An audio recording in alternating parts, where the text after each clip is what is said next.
नमस्कार जी, मैं रविंद्र कुमार। आज ले चलता हूँ अपने खेतों में, गांव फारका में।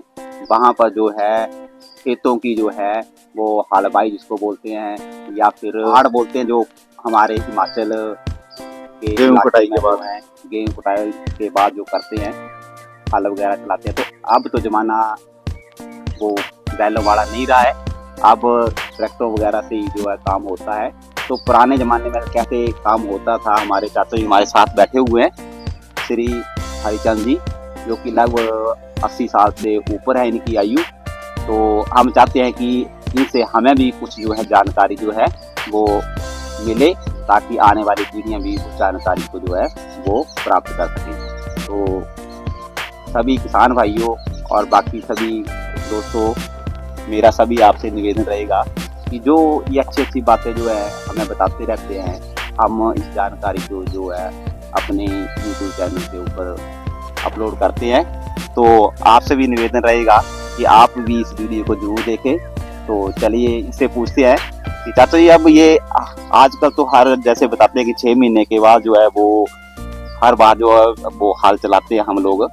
तो ये क्या रिवाज है? रिवाज ये है कि जो ये घास फूस है ऐसे हमारे खेतों में ये एक तो जमीन में चला जाता है, इसका खाद बनता है। फिर हम देसी पशुओं की भी खाद यहाँ पर डालते हैं, दूसरी अंग्रेजी नहीं डालते हैं। और इसके बाद हम 6 महीने के बाद दूसरा वो करते हैं, दूसरी जब खेती आती है उसको हम बोलते हैं हड़वा। वो शास्त्रों में भी होगा, हमने तो कब देखा कब पढ़ा है, पर भाई सियाने वो बुजुर्ग हमारे कहते थे भी हड़वा 1 साल के बाद यही जो धवाड़ है जो अब कर रहे हैं हम, इसको हम धवाड़ बोलते हैं। और आगे जो है 6 महीने बाद जो मक्की की कटाई के बाद जो आती है उसको हम हड़वा कहते हैं। वो पूछ करके बोलते हैं हम, ये ऐसे करना है जी, ऐसे बैलों के ऊपर मिठा भी देना है और हड़ के ऊपर भी मिठा चढ़ाना है और भी गाँव में किसी बच्चों को बांटना है। ये हमारे पिछले रीति रिवाज थे। और अब साइंस और जो अपने नवयुवक हैं वो अपने तरीके से कमा रहे हैं और हम भी उसके तरीके से कर रहे हैं। बैल किसी ने भी नहीं रखे हैं, ऐसे खेत में ऐसे हल चलाए गए सारे गाँव में। तो आजकल आपने सुना ये जो बता रहे हैं, तो मैं आपसे चाहता ये पूछना चाहता हूँ कि अब लोगों ने जो है ना, जो बैल पशु वगैरह जो है घरों में रखना, दूध वाले वगैरह सब छोड़ दिए हैं। तो लगभग आने वाले 5-10 सालों में जो है वो क्या संभावना होगी, अगर हमें ये चीजें जो नहीं रखेंगे तो क्या होगा, हमारे खेतों का क्या होगा, फसल का क्या होगा, कैसे चलेगा वो? क्या आपके मतलब क्या विचार हैं, क्या सोचते हैं कि क्या होने वाला है? क्योंकि लंबा एक्सपीरियंस है आपका, बड़ा लंबा, तो शायद आगे जी, जो इतनी होने वाले तो ऐसे हैं कि ये पॉइजन बन जाएगा, ये जमीन भी पॉइजन हो जाएगी। और जो हम नई खादें डाल रहे हैं, नए नए तरीके से नई नई खादें डाल रहे हैं, और पिछली पुरानी जो गोबर की है, पशुओं की खाद है, उसका और इसका दिन रात का फर्क है। तो अब आने वाले समय में तो ये कहीं तांबे की धरती बन जाएगी, इसमें कोई खेती नहीं होगी। ये पता नहीं क्या चीज होनी है और क्या होना है। जो जो 10 क्विंटल निकालता था वो अभी तक वो 5 क्विंटल तक आ गया है, और 5 क्विंटल जो करता है वो 2 क्विंटल पर आ गया। तो मैं अब ये पूछना चाहता हूँ चाचा जी से कि अब अगर हमारे पास यहाँ से उगाया हुआ अन्न ही नहीं होगा, अनाज ही हमें खाने को नहीं मिलेगा, तो हम जो बाहर से दूसरे राज्यों से लाते हैं या दूसरे कंट्री से जो हमें मिलता है, तो क्या वो हमारे लिए ठीक है या नहीं? और जी जो पैकेटों में आ रहा है ना, उसमें क्या पता है, ये तो हमने अपने हाथों से तैयार किया है, अपने चक्की में पीसा है, अपने घर में तैयार किया है। इसको तो हम जानते हैं कि हम इसे खाएंगे तो हम कुछ चलेंगे।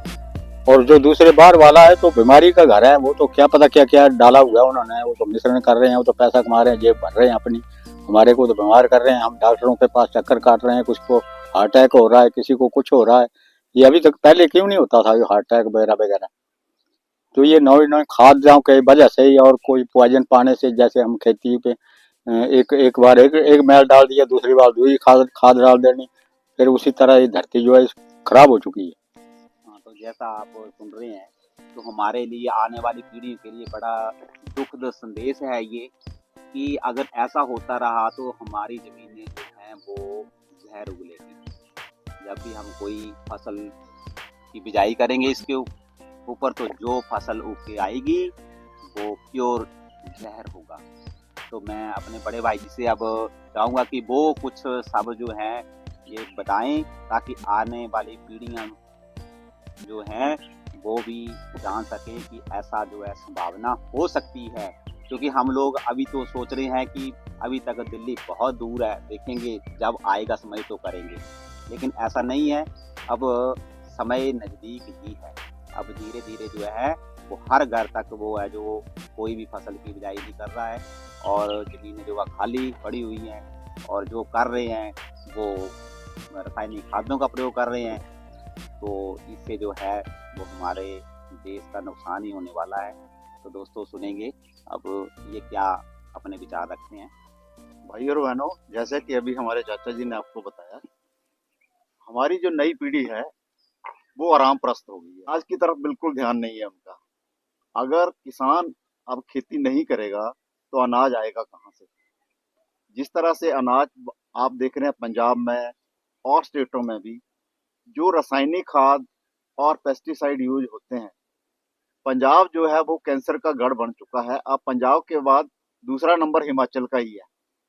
अगर इस तरह की खेती हम करते रहेंगे तो आने वाली पीढ़ियां जो है, हमारी नस्लें ही बर्बाद हो जाएंगी। इसलिए सभी नौजवानों से, किसान भाइयों से, किसान बहनों से जो भी हमारी बेनती ये है कि अपने खेतों की तरफ वापस आए जितना भी हो सकता है, और प्राकृतिक खेती के ऊपर ध्यान दें। अपने खाने के लिए अपना ही अनाज आप उगाएंगे तो हम स्वस्थ रहेंगे। अपना स्वास्थ्य, अपने परिवार का स्वास्थ्य रहेगा। हम स्वस्थ रहेंगे तो हमारा देश स्वस्थ रहेगा। धन्यवाद।